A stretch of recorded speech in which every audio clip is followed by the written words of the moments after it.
Salve fratres, welcome back to the jungle of Protestantism. Teiterum videre patris allegro veritas liberavi vos.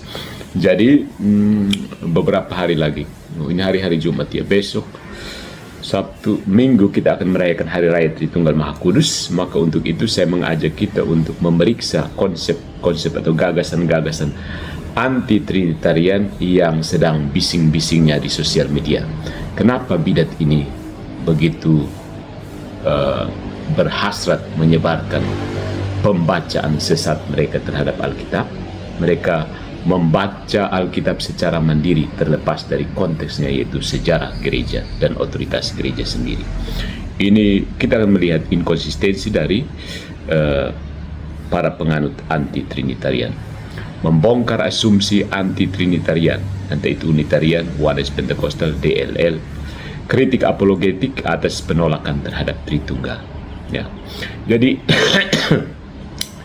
di tengah kebangkitan pelbagai gerakan teologi murni Alkitab, tidak sedikit yang menolak doktrin Tritunggal dengan alasan bahwa istilah itu tidak ditemukan secara eksplisit dalam kitab suci. Gerakan anti-trinitarian modern termasuk Unitarian, Socinian, dan Oneness Pentecostal meyakini bahwa ajaran Tritunggal adalah hasil rekayasa konsili gereja dan bukan berasal dari wahyu ilahi. Kita akan mencoba mengupas dan membongkar asumsi-asumsi utama mereka serta menunjukkan inkonsistensi logis dan implikasi teologis dari gagasan anti-trinitarian. Poin yang pertama, asumsi unitarianistik. Allah itu satu dalam pribadi, bukan hanya satu dalam hakikat. Anti-trinitarian membaca Tuhan itu satu dalam Ulangan bab 6 ayat 4 sebagai pernyataan bahwa Allah adalah satu pribadi, one person, bukan satu esensi dalam tiga pribadi, sebagaimana pemahaman trinitaris. Mereka menolak adanya distingsi pribadi, persona, dalam substansi ilahi. Kritiknya adalah bahwa kata satu dalam Ibrani, echad, juga digunakan dalam konteks kesatuan yang mencakup pluralitas, seperti keduanya menjadi satu daging dalam Kejadian bab 2 ayat 24. Jika Allah adalah pribadi tunggal, maka sebelum mencipta ia tidak memiliki relasi kasih.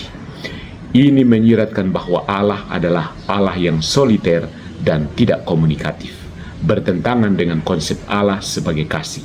1 Yohanes bab 4 ayat 8. Tritunggal menjamin bahwa Allah adalah kasih dalam dirinya sendiri. Ingat, kalau Allah itu soliter sebelum ada ciptaan, Allah adalah Allah yang kesepian karena tidak ada relasi, dan kesepiannya sungguh kesepian yang parah, kesepian mutlak. Dan Allah yang kesepian adalah Allah yang bukan Allah, Allah yang tidak sempurna. Yang kedua, asumsi biblisisme harafiah, menolak istilah non-alkitabiah. Anti-trinitarian menolak doktrin Tritunggal karena istilahnya tidak eksplisit dalam kitab suci. Mereka menuntut bahwa doktrin harus menggunakan bahasa dan istilah yang persis sama dengan teks Alkitab. Kritiknya, Alkitab sendiri tidak menggunakan istilah seperti Alkitab, penebusan substitusi, atau bahkan monoteisme. Semua istilah itu adalah hasil refleksi teologis. Menolak istilah Trinitas tapi menggunakan kerangka teologi sendiri adalah bentuk inkonsistensi epistemologis. Ini adalah sola scriptura ekstrim yang justru menutup pintu terhadap pemahaman mendalam tentang wahyu. Poin yang ketiga adalah asumsi anti-platonik, menolak metafisika relasi dan substansi. Mereka menuduh bahwa Trinitas adalah hasil dari pengaruh filsafat Yunani, khususnya Platonisme, yang memaksakan konsep metafisika ke dalam teks Alkitab. Kritiknya, kitab suci sendiri tidak menghindari konsep metafisik seperti keberadaan malaikat, kekekalan Allah, atau creatio ex nihilo, penciptaan dari ketiadaan. Menolak filsafat sama sekali akan menyebabkan kehilangan perangkat konseptual untuk membedakan antara Allah dan ciptaan, antara natur ilahi dan manusiawi. Akhirnya, hal ini menjurus pada mistisisme kabur atau materialisme. Jadi poinnya adalah bahwa Unitarian atau Oneness Pentecostal itu melihat Allah itu hanya seperti manusia Superman. Dia hanya lebih hebat saja dari manusia. Dia satu hakikat, satu pribadi, seperti Patrice Allegro. Ya. Jadi Tuhan itu tidak beda dengan Patrice Allegro.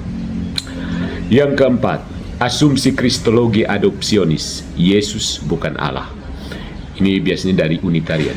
Anti-Trinitarian memandang Yesus sebagai makhluk ciptaan atau manusia biasa yang diangkat secara istimewa oleh Allah. Ayat-ayat seperti Yohanes 14:28 atau Markus 13:32 dipakai untuk menunjukkan subordinasi Yesus. Kritiknya, jika Yesus bukan Allah, maka ia tidak bisa menyelamatkan secara ontologis, karena ciptaan tidak bisa menyelamatkan ciptaan.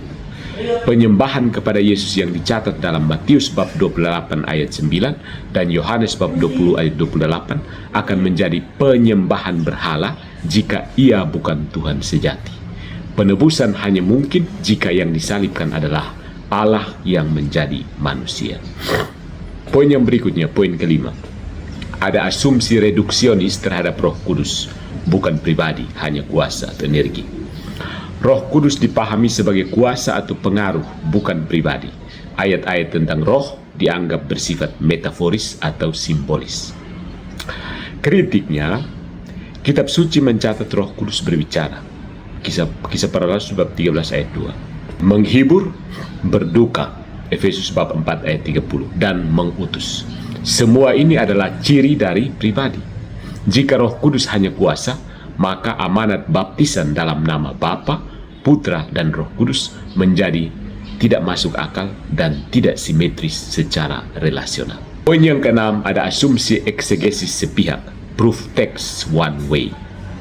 Mereka menggunakan ayat-ayat tertentu yang tampak mendukung subordinasi atau keesaan numerik, tetapi mengabaikan teks-teks yang eksplisit mendukung Trinitas, seperti Yohanes bab 1 ayat 1, Yohanes bab 8 ayat 58, Matius 28 ayat 19, dan 2 Korintus bab 13 ayat 13. Ini adalah bentuk cherry picking. Tidak membaca kitab suci secara menyeluruh dan integral akan berujung pada penafsiran ideologis, bukan biblis. Gereja memahami kitab suci dalam terang tradisi dan iman apostolik yang utuh. Asumsi yang berikut, poin yang ketujuh, asumsi anti-konsili dan anti-tradisi, tolak otoritas gereja. Mereka pada umumnya menolak keputusan konsili Nicea dan seterusnya karena dianggap sebagai manipulasi kekuasaan dan kompromi politik. Ironisnya, Alkitab yang mereka gunakan pun berasal dari proses seleksi oleh konsili gereja. Menolak konsili berarti menolak kanon Alkitab. Mereka meminjam buah dari pohon yang akar dan batangnya mereka tolak. Ini adalah bentuk parasitisme epistemologis, mengambil hasil gereja tapi menolak otoritasnya. Munafik. Jadi, saudara-saudariku, Trinitas adalah keindahan ilahi yang rasional dan relasional. Anti-Trinitarian berusaha mempertahankan keesaan Tuhan, tapi mereka mereduksi Allah menjadi pribadi soliter dan impersonal. Mereka mengaku kembali ke Alkitab, tapi dengan membuang seluruh konteks historis, teologis, dan filosofis yang membuat Alkitab dapat dipahami. Ironisnya, dalam usaha mereka memurnikan Allah, mereka justru menciptakan Allah versi mereka sendiri. Allah yang tidak bisa mengasihi secara relasional, tidak bisa menyelamatkan secara ontologis, dan tidak bisa disembah secara logis. Trinitas bukan kompromi, tapi konsekuensi dari kasih Allah yang kekal. Allah yang sejati adalah satu hakikat dalam tiga pribadi. Bapa yang mencipta, Putra yang menebus, dan Roh Kudus yang menguduskan. Itulah iman Katolik, rasional dan penuh keindahan ilahi. Follow for more into the jungle of Protestantism.